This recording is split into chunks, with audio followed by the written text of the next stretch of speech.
उत्तर प्रदेश के कोने कोने से आए हुए बीएसपी के सभी छोटे बड़े पदाधिकारियों एवं कार्यकर्तागण, जैसा कि आप लोगों को ये विदित है कि आज दिनांक 9 अक्टूबर को बीएसपी के जन्मदाता एवं संस्थापक मान्यवर श्री कांशीराम जी की पुण्यतिथि है, जिन्होंने अपनी पूरी जिंदगी अपने संतों, गुरुओं व महापुरुषों में भी विशेषकर परम पूज्य बाबा साहब डॉक्टर भीमराव अंबेडकर के बताए हुए रास्तों पर चलकर देश के करोड़ों दलितों, आदिवासियों, पिछड़े वर्गों, धार्मिक अल्पसंख्यकों तथा अन्य उपेक्षित वर्गों के लोगों को भी अपने पैरों पर खड़ा करने के लिए समर्पित की है। अब वो हमारे बीच में नहीं रहे हैं। ऐसे महान व्यक्तित्व को आज मैं उनकी पुण्यतिथि पर अपनी व उत्तर प्रदेश सहित पूरे देश में पार्टी से जुड़े सभी लोगों की तरफ से भी पूरे तहे दिल से इनको श्रद्धा सुमन अर्पित करती हूँ तथा नमन भी करती हूँ। साथ ही यूपी व देश के अन्य राज्यों में भी इनके अपार अनुयायी जिस भी रूप में आज इनकी पुण्यतिथि का कार्यक्रम आयोजित करके इनको अपने श्रद्धा सुमन अर्पित कर रहे हैं, उनका भी मैं अपनी व पार्टी की ओर से आभार प्रकट करती हूँ।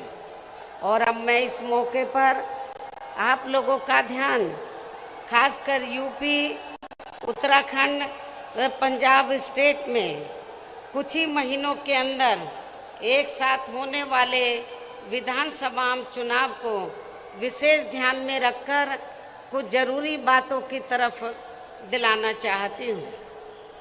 जिन इन तीनों राज्यों में हमारी पार्टी पूरी तैयारी व दमदारी के साथ ये चुनाव लड़ रही है, जिसे मद्देनजर रखते हुए अब मैं सबसे पहले कमजोर एवं उपेक्षित वर्गों के लोगों को ये कहना जरूरी समझती हूँ कि बाबा साहब डॉक्टर भीमराव अंबेडकर ने भारतीय संविधान के बनने के बाद विशेषकर इन वर्गों के लोगों को ये कहा था कि मैंने काफ़ी संघर्ष एवं अथक प्रयासों से अपने इन वर्गों के लोगों को जिंदगी के हर पहलू में आगे बढ़ने के लिए भारतीय संविधान में कानूनी अधिकार तो जरूर दिला दिए हैं, लेकिन उनका सही व पूरा लाभ लेने के लिए इन्हें केंद्र में ही बल्कि 4 बार सरकार बनाने का मौका मिला है। और इस दौरान वैसे तो हमने यहाँ सर्व समाज के हितों का पूरा ध्यान रखा है, लेकिन सभी मामलों में प्राथमिकता पहले हमने यहाँ सर्व समाज में से उन गरीब, कमजोर एवं उपेक्षित वर्गों के लोगों को दी है, जिनकी यहाँ जातिवादी, संकीर्ण व पूंजीवादी मानसिकता रखने वाली पार्टियों की रही सरकारों में काफ़ी ज़्यादा उपेक्षा की गई है। साथ ही इनकी सरकारों में उपेक्षित रहे अपने सभी संतों, गुरुओं व महापुरुषों आदि को भी हमने पूरा आदर सम्मान दिया है। इसके साथ साथ हमारी पार्टी की रही सरकार ने यहाँ सर्व समाज में से विशेषकर गरीबों, मजदूरों, बेरोजगारों, किसानों, छोटे व्यापारियों, कर्मचारियों, वकीलों एवं अन्य मेहनतकश लोगों के साथ साथ छात्रों, युवाओं, महिलाओं व बुजुर्गों आदि के हितों में भी अनेकों ऐतिहासिक कार्य किए हैं तथा प्रदेश का हर स्तर पर काफ़ी विकास भी किया है, जिनको सत्ता परिवर्तन होने पर अब विरोधी लोग किसी न किसी रूप में अधिकांश उन्हीं को ही भुना रहे हैं। और अब तो केंद्र व अन्य राज्यों की भी सरकारें इनकी काफ़ी नकल कर रही हैं।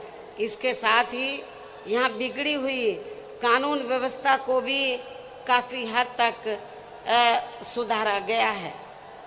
इतना ही नहीं बल्कि जब यूपी में सन 2007 में पहली बार यहाँ बीएसपी की अकेले ही पूर्ण बहुमत की सरकार बनी थी, तो तब फिर हमने यहाँ प्रदेश व यहाँ की आम जनता का काफ़ी युद्ध स्तर पर चौतरफा विकास व उद्धार आदि किया था।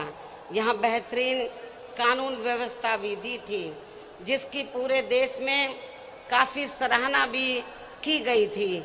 लेकिन ये सब यहाँ हमारी विरोधी पार्टियों को अच्छा नहीं लगा और इसके बाद तब से यहाँ सभी जातिवादी, संकीर्ण व पूंजीवादी पार्टियां अंदर अंदर एकजुट होकर व किस्म किस्म के हथकंडे आदि इस्तेमाल करके बीएसपी को सत्ता में आने से रोकने में लगी हैं, जिसकी खास वजह से ही पिछले 2 विधानसभा आम चुनावों में हमारी पार्टी यहाँ सत्ता में आसीन नहीं हो सकी है। लेकिन इस दौरान चाहे यहाँ सपा सत्ता में रही हो या बीजेपी सत्ता में आसीन है, किंतु यहाँ की जनता इन दोनों सरकारों में काफ़ी ज़्यादा दुखी रही है, ये भी सर्वविदित है। और अब प्रदेश की जनता बीएसपी के शासनकाल को ही याद कर रही है और यहाँ सत्ता परिवर्तन करने के लिए काफ़ी हद तक अपना मन भी बना चुकी है। और ऐसे में अब इस बार यहाँ बीएसपी की सरकार बनना लगभग तय है, जिसके लिए पार्टी के लोगों को अभी से ही यहाँ सभी विरोधी पार्टियों के साम दाम दंड भेद आदि हथकंडों से भी जरूर सावधान रहना है। हालांकि अभी तक इन्होंने जिन जिन हथकंडों को भी इस्तेमाल किया है तो उनके बारे में मैं पार्टी के लोगों को समय समय पर काफ़ी हद तक सजग भी करती रही हूँ, किंतु फिर भी इस संबंध में सावधानी के तौर पर यहाँ मैं आप लोगों को ये कहना जरूरी समझती हूँ कि यहाँ प्रदेश में कुछ ऐसी भी छोटी छोटी पार्टियाँ व संगठन आदि हैं जो अकेले या फिर गठबंधन करके भी ये चुनाव लड़ सकते हैं, जिनका मकसद कोई चुनाव जीतना नहीं होता है बल्कि अपने स्वार्थ में पर्दे के पीछे से खासकर सत्ताधारी पार्टी को फायदा पहुंचाने के लिए ही होता है। और फिर ये लोग उन्हीं के हिसाब से अपने उम्मीदवार भी चुनाव में खड़ा करते हैं। इसलिए ऐसी पार्टियों व संगठनों को अपनी जात बरादरी व रिश्ते नातों आदि के भी चक्कर में पड़कर इन्हें अपना वोट देकर कतई भी खराब नहीं करना है, वरना फिर से यहाँ बीजेपी सत्ता में वापस आ सकती है। इसके साथ ही प्रदेश में एक पार्टी तो ऐसी भी है जो दूसरी पार्टियों के स्वार्थी व टिकटार्थी किस्म के लोगों को अपनी पार्टी में शामिल करा के अपने कुनबे व परिवार आदि को बढ़ाने में लगी रहती है, जिसके शासनकाल में यहाँ की जनता खासकर कानून व्यवस्था के मामले में काफ़ी ज़्यादा दुखी रही है। ऐसी पार्टी के बहकावे में भी आप लोगों को कतई भी नहीं आना है। इसके साथ ही चुनाव घोषित होने से कुछ समय पहले वे वोट पड़ने तक भी हमारी पार्टी को नुकसान पहुंचाने के लिए या खासकर जातिवादी मीडिया या फिर बीएसपी के विरुद्ध प्रायोजित किया गया मीडिया भी बीएसपी की स्थिति को जानबूझकर काफ़ी कमज़ोर करके दर्शाता रहेगा, जिससे भी पार्टी के लोगों को बिल्कुल भी गुमराह नहीं होना है। और इस संबंध में हम जल्दी ही मुख्य चुनाव आयोग को भी एक चिट्ठी लिखेंगे कि किसी भी स्टेट में जब विधानसभा आम चुनाव का समय 6 महीने रह जाए तो तब से लेकर वोट पड़ने तक सभी एजेंसी के सर्वे पर रोक लगनी चाहिए, ताकि उसकी आड़ में जो कुछ एजेंसी का धंधा चल रहा है तो वे बंद हो जाए तथा फिर चुनाव भी प्रभावित ना हो सके। जैसे आप लोगों को ये मालूम है कि बंगाल में जब विधानसभा का आम चुनाव चल रहा था तो वहाँ पर रिजल्ट आने से पहले तो सर्वे वाले तो ममता बनर्जी को बहुत पीछे दिखा रहे थे, लेकिन जब रिजल्ट आया तो उल्टा आया और जो सत्ता के सपने देख रहे थे तो वो उनका सपना चकनाचूर हो गया और ममता बनर्जी तो भारी बहुमत से वहां सत्ता में पुनः वापस आ गई। इसलिए आप लोगों को ये जो सर्वे वगैरह है इनके बहकावे में कतई नहीं आना है। इतना ही नहीं बल्कि अब तो चुनाव के नजदीक बीजेपी की केंद्र व यूपी की सरकार यहाँ अपनी पार्टी के पक्ष में हवा बनाने के लिए जिस प्रकार से सरकारी मशीनरी का इस्तेमाल कर रही है ये भी किसी से छिपा नहीं है। हो सकता है कि जब इससे भी इनका काम चलने वाला नहीं है तो तब फिर ये पार्टी आखिर में इस चुनाव को किसी भी मामले में हिंदू मुस्लिम सांप्रदायिक रंग देकर तथा उसकी आड़ में भी राजनीतिक फायदा उठाने का पूरा प्रयास कर सकती है। उसे भी ध्यान में रखकर आपको ये चुनाव लड़ना है। इसके साथ साथ आजकल ये बात भी काफी चर्चा में है कि इस बार चुनाव में बीजेपी अपने बड़े बड़े पूंजीपतियों व धन्ना सेठों आदि से काफी धन खर्च कराने वाली है, जिनके हिसाब से ही ज्यादातर नीतियां बना के ये लोग अपनी सरकार चलाते हैं, जिसकी खास वजह से ही अब पूरे देश के किसान केंद्र सरकार के बनाए गए तीनों कृषि कानूनों को लेकर अभी तक भी काफी आक्रोशित व आंदोलित भी हैं और अब तो आंदोलित किसानों का काफी ज्यादा शोषण व उत्पीड़न भी किया जा रहा है और इस मामले में लखीमपुर खीरी की घटना इसका ताजा उदाहरण भी है। इसके अलावा अब ये पार्टी चुनाव घोषित होने के नजदीक व चुनाव के दौरान भी यहाँ खासकर कोरोना नियमों की आड़ में हमारी पार्टी के लोगों को भी काफी परेशान कर सकती है, जिसे भी ध्यान में रखकर पार्टी के लोगों को इस चुनाव में कोरोना नियमों का जरूर पालन करते रहना है। वैसे भी इस मामले में अभी सावधानी बरतते रहना ही आपके स्वास्थ्य व पार्टी के भी हित में बहुत जरूरी है। इसके साथ ही इस संदर्भ में सावधानी के तौर पर यहाँ मैं आप लोगों को ये भी कहना चाहती हूँ कि आजादी के बाद देश के अन्य राज्यों की तरह यहाँ आपके यूपी में भी काफी वर्षों तक ज्यादातर कांग्रेस पार्टी ही सत्ता में आसीन रही है। यही स्थिति केंद्र में भी थी, लेकिन कांग्रेस पार्टी की जातिवादी व पूंजीवादी सोच होने के कारण उस समय कांग्रेस पार्टी की रही सरकार में सभी जाति व धर्मों में से जो लोग अपने खुद के इस प्रदेश में रोटी रोजी नहीं मिलने के कारण उसकी तलाश में व मजबूरी में यहाँ से बड़ी संख्या में अपनी रोटी रोजी के लिए पलायन करके दूसरे राज्यों में चले गए थे। तो उनमें से इस बार अधिकांश लोग कोरोना काल में वहां से पलायन करके फिर से अपने खुद के प्रदेश यूपी में वापस आ गए थे और लगभग यही स्थिति कुछ और राज्यों में भी हमें देखने के लिए मिली है। किंतु इनके लिए यूपी में भी आकर अति दुख की बात ये रही कि यूपी की वर्तमान भाजपा सरकार ने ना तो इनकी रोजमर्रा की जरूरतों को पूरा किया तथा ना ही इनको रोटी रोजी के साधन देकर इन्हें यहाँ स्थापित करने का भी कोई प्रयास किया है, जिससे दुखी होकर तब ये लोग यूपी से लॉकडाउन के हटते ही यहाँ से पुनः पलायन करके अपनी रोटी रोजी के लिए फिर से दूसरे राज्यों में वापिस चले गए। इसके साथ ही यहाँ अति दुख की बात ये भी रही कि उस समय यूपी में कोरोना से जिन लोगों की मृत्यु हो गई थी, तो उनके दाह संस्कार के लिए भी यहाँ की भाजपा सरकार ने लकड़ी तक का भी कोई उचित प्रबंध नहीं किया था, जिसके कारण फिर बड़ी संख्या में इनके शव यहाँ गंगा, यमुना, नदी नालों आदि में बहते हुए हमें नजर आए हैं। इससे इनके संस्कारों का भी काफी कुछ पता चलता है।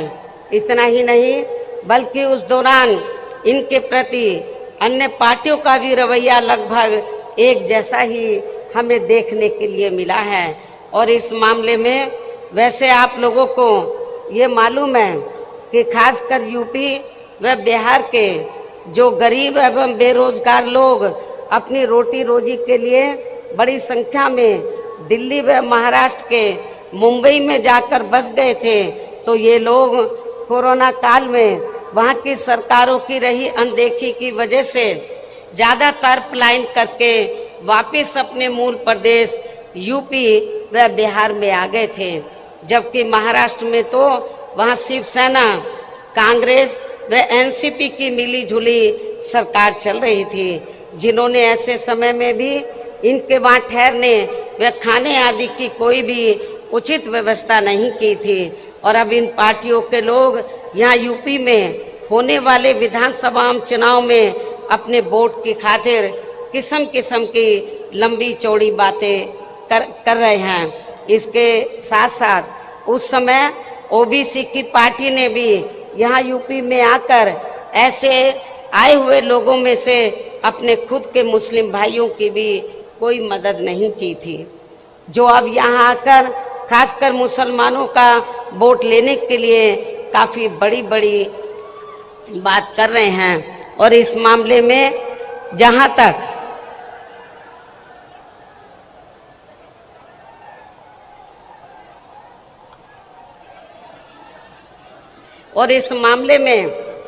जहां तक दिल्ली से यूपी के लोगों का जबरदस्त पलायन करने का सवाल है, जहां पर श्री केजरीवाल के नेतृत्व में आम आदमी पार्टी की सरकार चल रही है, तो अब ये पार्टी भी यहाँ यूपी में आकर अपनी पार्टी को मजबूत बनाने के लिए काफी लंबी चौड़ी बातें कर रही है। जबकि इस आम आदमी पार्टी की सरकार ने भी यूपी से अपनी रोटी रोजी के लिए दिल्ली में जाकर बसे लोगों की यहाँ कोरोना काल में उनकी रोजमर्रा की जरूरतों को पूरा करने की बात तो बहुत दूर की रही, बल्कि इस पार्टी ने उनको यूपी में वापस भेजने तक की भी कोई उचित व्यवस्था नहीं की थी।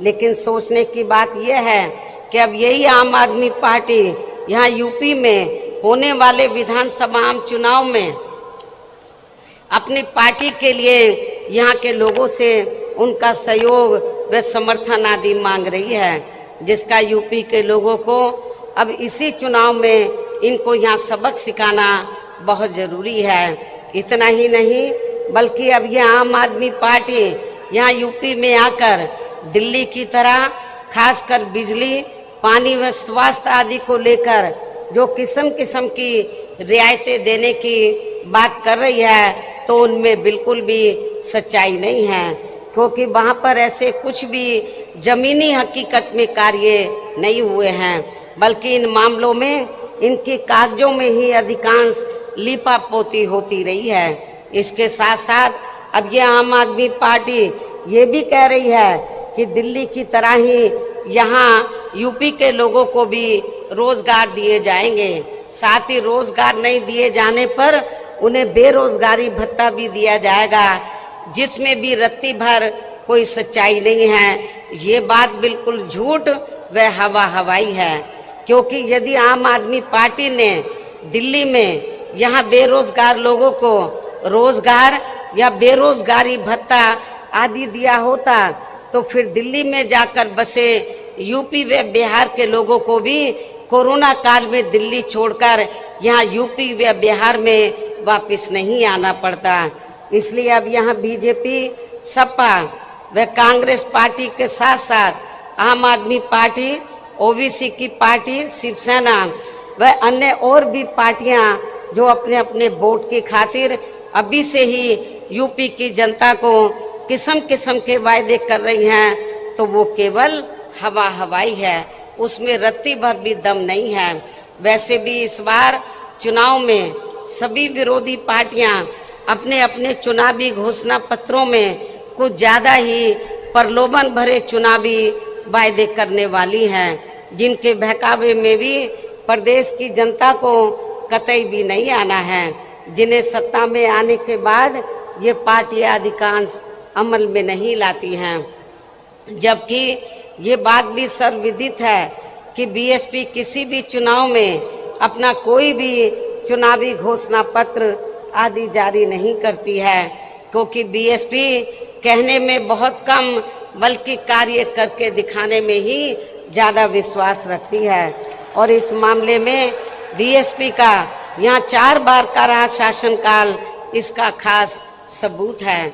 इसलिए इन सब बातों को ध्यान में रखकर प्रदेश की जनता को अब चुनाव में विरोधी पार्टियों के किसी भी बहकावे में नहीं आना है, जिनका यहाँ के लोगों के प्रति असली चेहरा खासकर कोरोना काल में हमें काफी कुछ देखने के लिए मिला है, जिसे खास ध्यान में रखकर अब हमारी पार्टी का ये कहना है कि बीएसपी की सरकार बनने पर इस बार सबसे ज्यादा जोर हमारी पार्टी यहाँ के गरीब व बेरोजगार नौजवानों को रोटी रोजी के साधन उपलब्ध कराने पर ही लगाएगी, ताकि अब आगे इनको अपनी रोटी रोजी के लिए यहाँ अपने खुद के प्रदेश यूपी से कभी भी पलायन ना करना पड़े।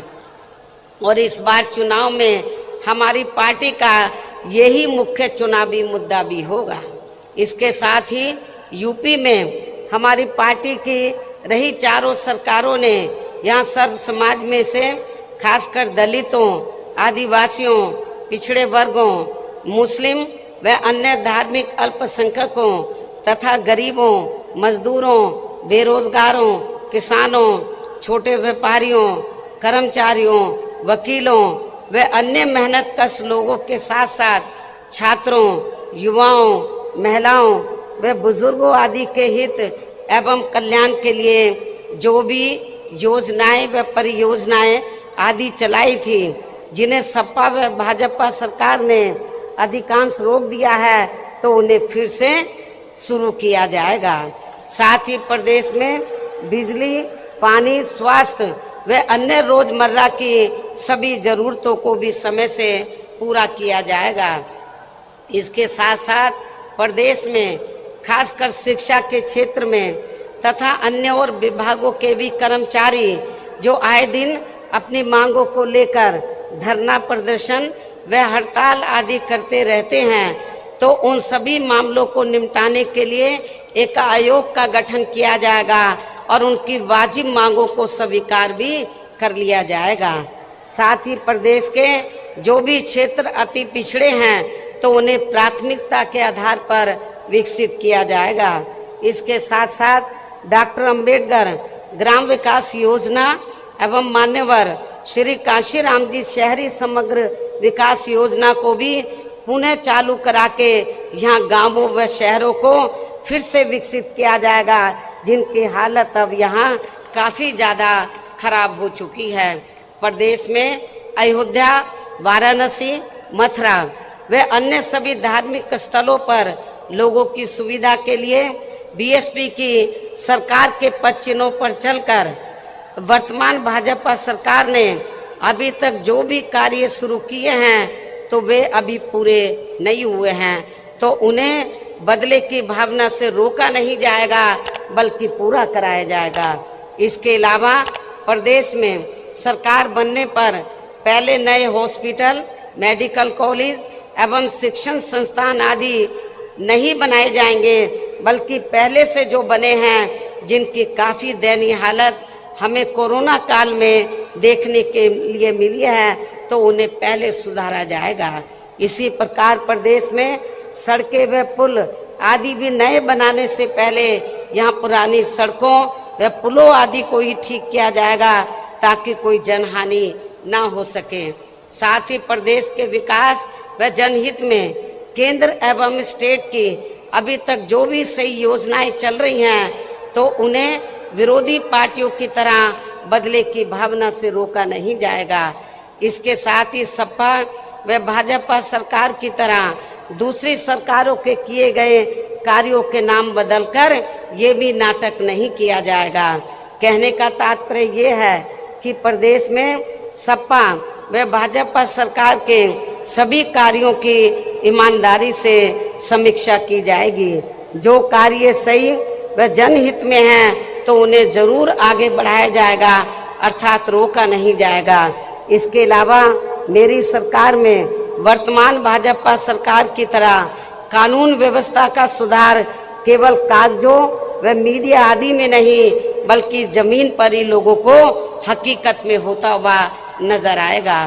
खासकर सपा सरकार में जो गुंडे, बदमाश व माफिया आदि खुलेआम जनता का शोषण व उत्पीड़न आदि करते हैं, तो वे मेरी सरकार में आपको जेल के बाहर नहीं, बल्कि जेल की सलाखों के अंदर ही नजर आएंगे, जहां उनकी असली जगह होनी चाहिए। इस प्रकार से प्रदेश में सर्वजन हिताय व सर्वजन सुखाय के लिए यहाँ हर स्तर पर प्रदेश की पूरी तस्वीर बदल दी जाएगी।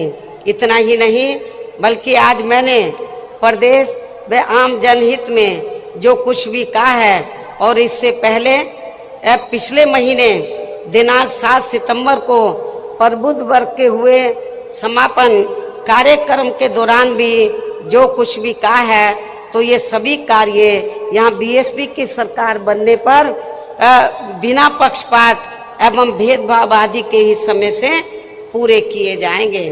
और इस मामले में विशेषकर किसानों, गरीब व कमजोर एवं असहाय लोगों की तथा यहाँ सर्व समाज में से बेरोजगार लोगों की भी समस्याओं को दूर करने की तरफ विशेष ध्यान दिया जाएगा।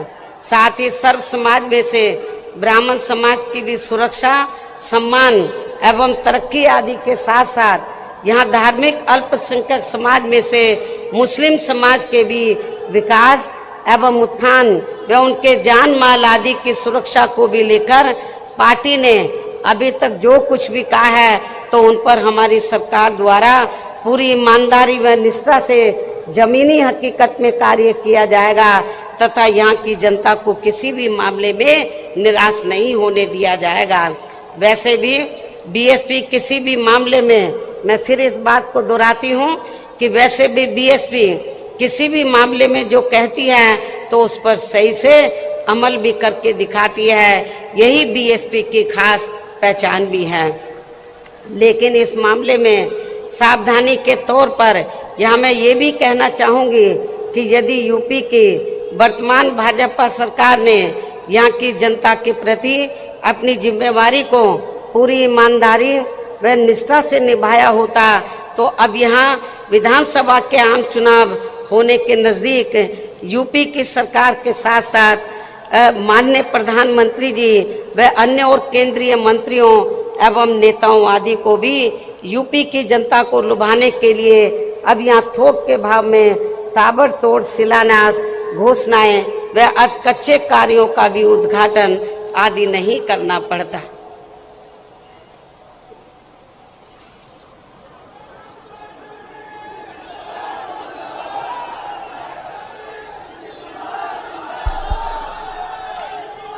आवाज को ज्यादा मत खोलो।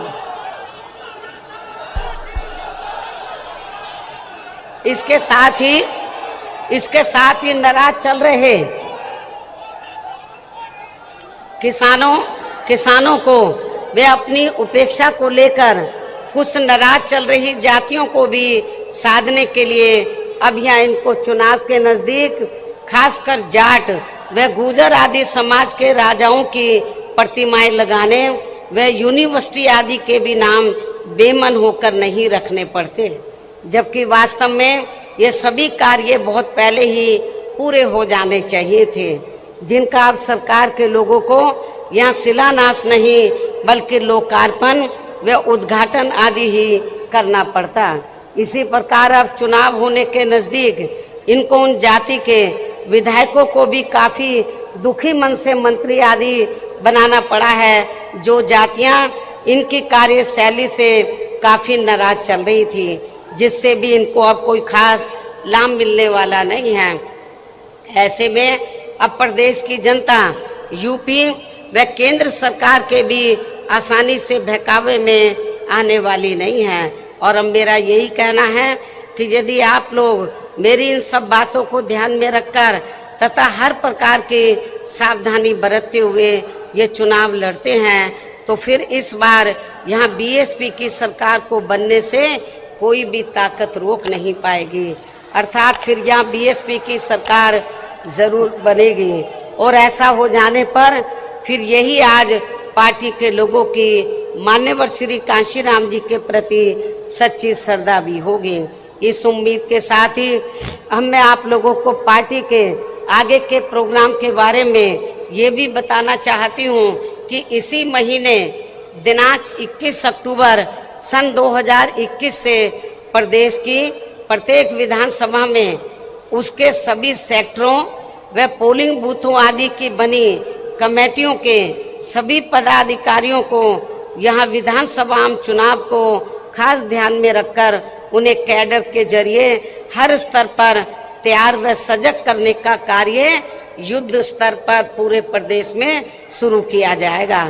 और ये कार्य पूरा होने पर फिर जरूरत अनुसार ही आगे का कार्यक्रम बनाया जाएगा।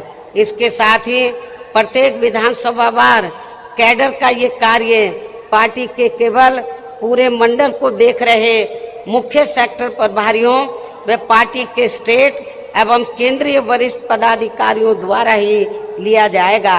इतना ही नहीं बल्कि आपकी मदद के लिए पिछले महीने 7 सितंबर को व आज 9 अक्टूबर को भी मैंने खासकर यहाँ यूपी में होने वाले विधानसभा चुनाव को ध्यान में रखकर जो भी जरूरी बातें आप लोगों के सामने रखी हैं, तो उन्हें बुकलेट के जरिए भी हर विधानसभा में वहाँ के लोगों तक जरूर पहुँचाया जाएगा।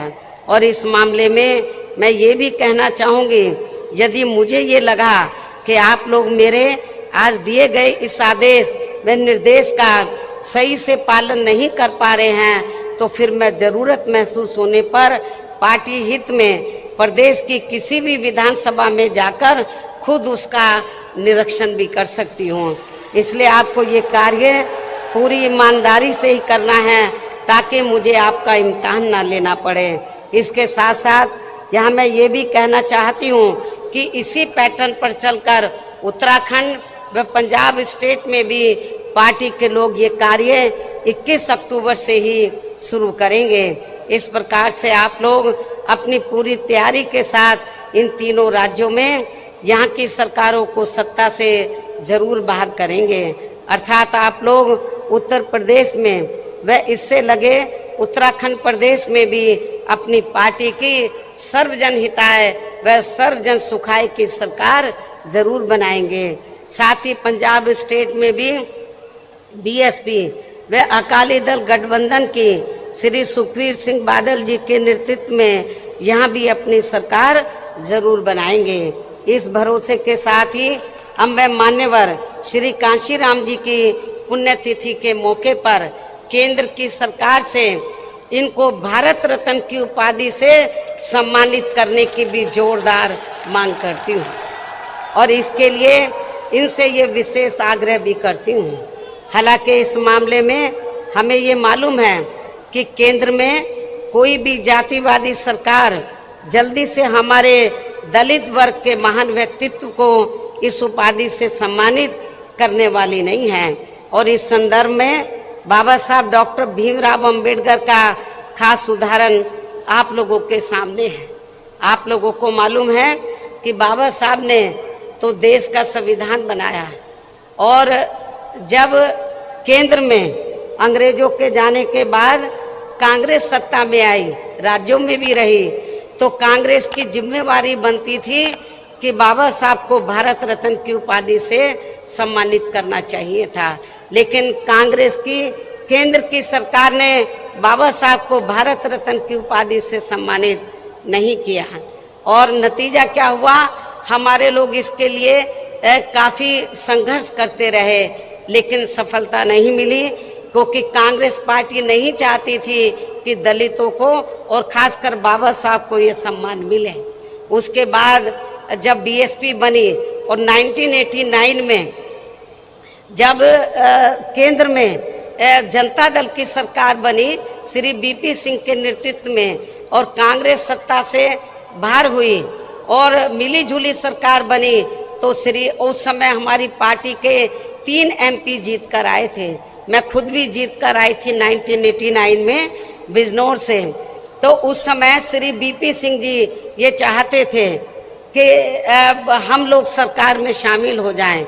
हमने श्री बीपी सिंह को ये कहा कि हमें कोई मंत्री का पद नहीं चाहिए, हम केवल 2 ही आपसे मांग कर रहे हैं, एक तो बाबा साहब को भारत रत्न की उपाधि से सम्मानित किया जाए और दूसरा मंडल कमीशन की रिपोर्ट लागू की जाए।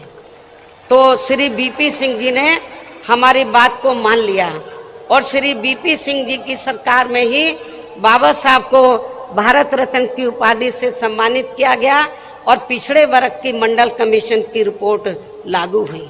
लेकिन ये बीजेपी को उस समय अच्छा नहीं लगा, जो आज जनगणना का भी विरोध कर रहे हैं ओबीसी का, और उन्होंने श्री बीपी सिंह की सरकार ज्यादा दिन नहीं चलने दी और उनकी सरकार गिर गई। इसलिए अब चाहे ये पार्टी अर्थात कांग्रेस पार्टी, इसलिए कांग्रेस ने यदि ऐसा किया होता तो आज कांग्रेस की हालत ऐसी नहीं होती। इसलिए अब चाहे ये पार्टी अर्थात कांग्रेस पार्टी दलित को किसी भी स्टेट का मुख्यमंत्री व देश का प्रधानमंत्री तथा पार्टी का हेड भी क्यों ना बना दे, तो भी दलित वर्ग के लोग बाबा साहब का ये अपमान भूलने वाले नहीं हैं। इसके साथ ही पिछड़े वर्ग के व्यक्ति को भी ये सभी महत्वपूर्ण पदों पर भी क्यों ना रख लें, तो भी इस वर्ग के लोग कांग्रेस को जल्दी से माफ करने वाले नहीं हैं, जिसने केंद्र में अपनी सरकार के रहते हुए इनकी मंडल कमीशन की रिपोर्ट को लागू नहीं किया था। इसी प्रकार अब कांग्रेस पार्टी किसानों के मुद्दे की आड़ में खासकर सिख समाज को लुभाने के लिए कितनी भी नाटकबाजी क्यों ना कर ले, तो भी देश में सिख समाज के लोग कांग्रेस के राज में हुए सिख दंगों को आसानी से भुलाने वाले नहीं हैं।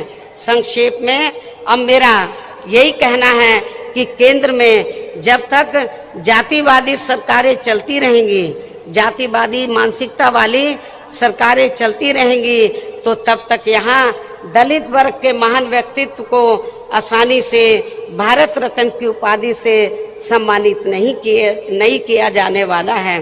लेकिन फिर भी हमारी पार्टी का मान्यवर श्री कांशीराम जी को ये सम्मान दिलाने का प्रयास हमेशा जारी रहेगा। वैसे भी किसी भी मामले में कांग्रेस में अन्य जातिवादी पार्टियों को भी यहाँ दलित, आदिवासी व पिछड़े वर्ग के लोग केवल इन्हें अपनी मुसीबत व मजबूरी आदि में ही याद आते हैं।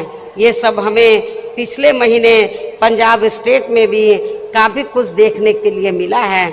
इसे भी हमारे लोगों को जरूर ध्यान में रखकर चलना चाहिए। इन्हीं जरूरी बातों के साथ ही अब मैं मान्यवर श्री कांशीराम जी की प्रतिमा पर अपने श्रद्धा सुमन अर्पित करती हूँ तथा मेरे बाद यहाँ भारी संख्या में आप ये देखो चारों तरफ भीड़ ही भीड़ है, और जितने लोग अंदर हैं इससे काफी ज्यादा लोग बाहर भी हैं। तो आप लोग अपने खुद के साधनों से चलकर, तो कल से आप लोग इधर आए हुए हैं, आपको जब मालूम पड़ा कि मान्यवर श्री कांशीराम जी की पुण्यतिथि के मौके पर मैं खुद यहाँ पर स्मारक स्थल पर पहुँचने वाली हूँ, तो मेरे मना करने के बावजूद भी आप लोग नहीं रुके और बड़े पैमाने पर आप लोग यहाँ पर लाखों लाखों की संख्या में इधर पहुंचे हैं।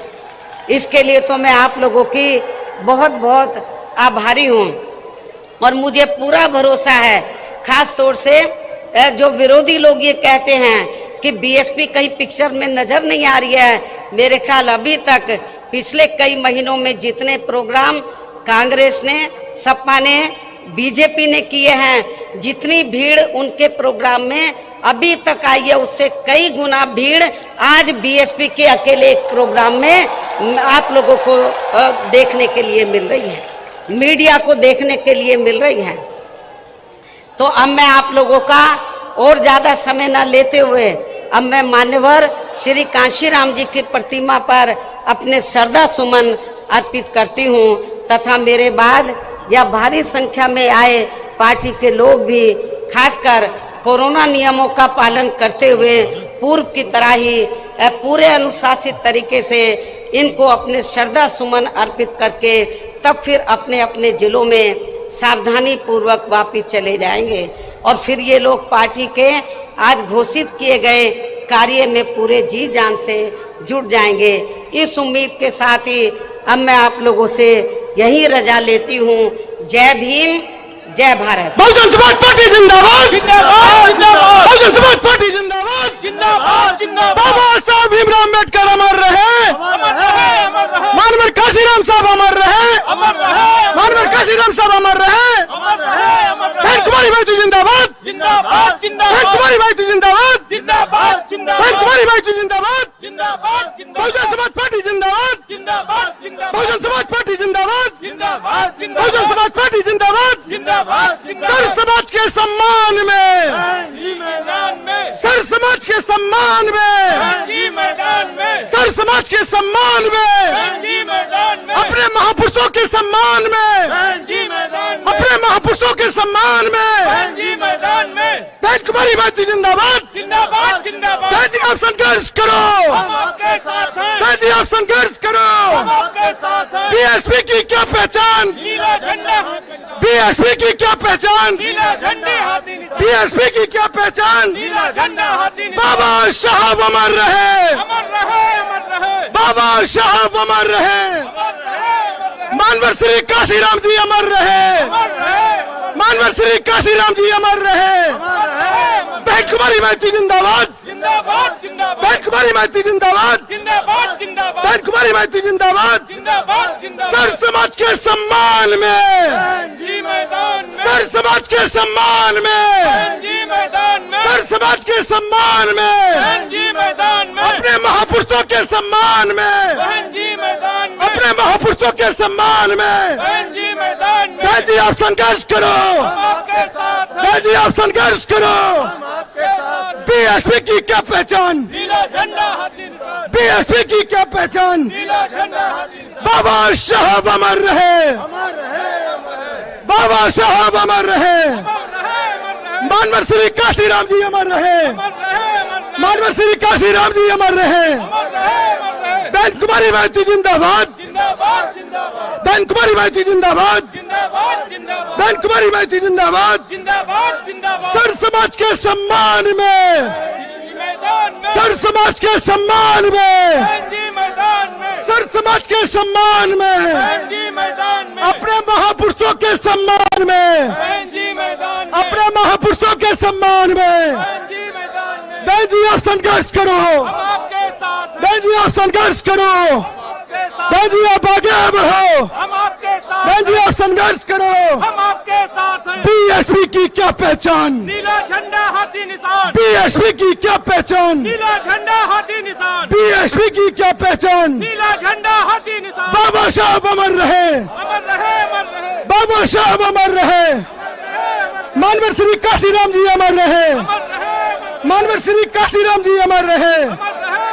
बहन कुमारी माइती जिंदाबाद, जिंदाबाद, जिंदाबाद। बहन कुमारी माइती जिंदाबाद, जिंदाबाद, जिंदाबाद। बहुजन समाज पार्टी जिंदाबाद, जिंदाबाद, जिंदाबाद। बहुजन समाज पार्टी जिंदाबाद, जिंदाबाद, जिंदाबाद। सर समाज के सम्मान में, सर समाज के सम्मान में, सर समाज के सम्मान में।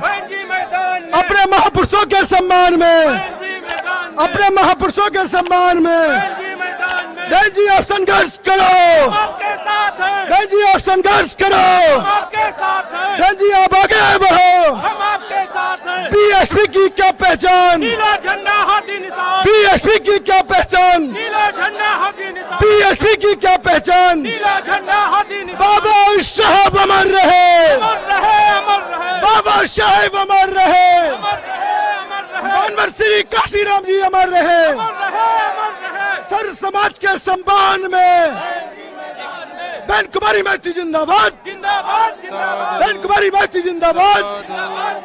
बहन कुमारी माइती जिंदाबाद। नमो BSP तस् भगवतो अरहतो